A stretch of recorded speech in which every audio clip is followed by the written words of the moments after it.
Assalamualaikum, salam sejahtera, mutakhir edisi petang. Bertemu kita kembali di Sabah Hits Online TV. Saya Ira Shina Irham. Kita ke tajuk utama.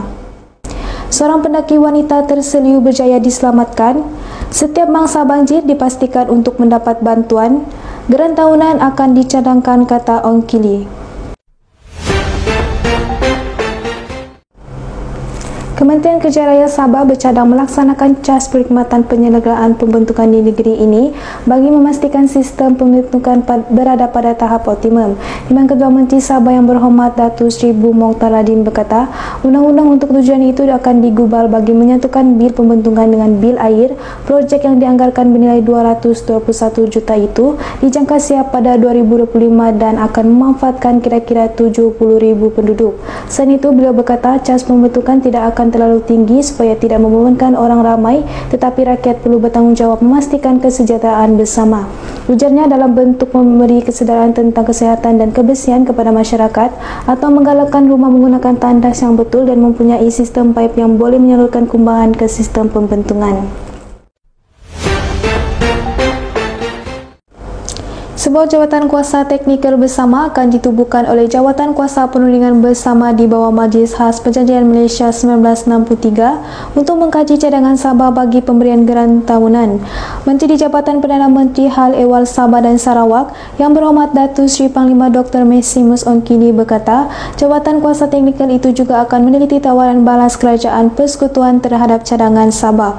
Selain itu, selepas mesyuarat pertama JCC Perjanjian Persekutuan Sabah Malaysia 1963 mengenai geran tahunan, beliau berkata mereka turut membincangkan terma dan rujukan mengenai isu berkaitan geran khas Sabah.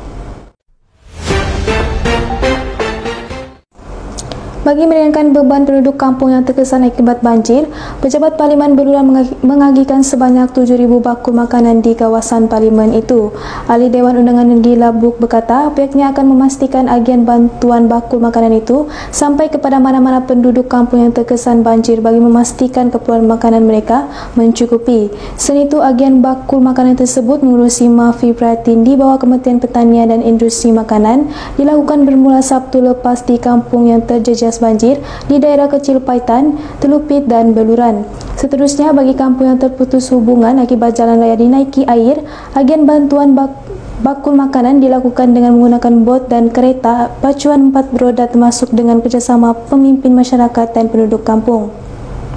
Turut membantu mengagikan bakul makanan itu adalah Sri Kandi dan Armada Parti Pribumi Bersatu Malaysia bahagian Beluran. Seorang pendaki wanita telah diselamatkan oleh pasukan mencari dan penyelamat Gunung Kinabalu Kundasang.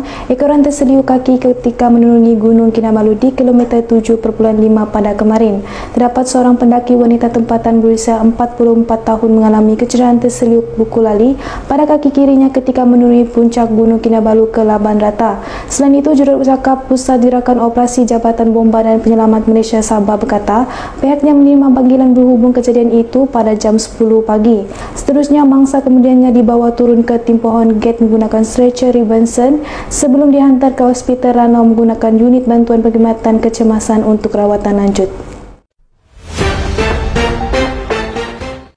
Pengagian bantuan tunai untuk bangsa banjir yang terjejas berjumlah RM10,000 diberikan kepada semua tanpa mengira perbezaan politik.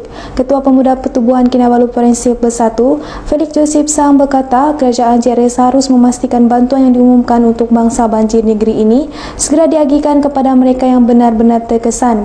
Selain itu, ketika melawat beberapa kampung yang terjejas banjir di kawasan Telupit, Felix bersama beberapa ahli AMKO Beluran menyalurkan sedikit bantuan kepada beberapa mangsa yang terpaksa dipindahkan ke pusat pemindahan sementara di Kampung Boto, Kampung Maut dan Kampung Kiabau. Ujarnya, mereka berharap agar pihak kerajaan dan pihak pemimpin sekitar kawasan ini akan berusaha sebaik mungkin untuk mempercepatkan bantuan di peringkat akar umbi.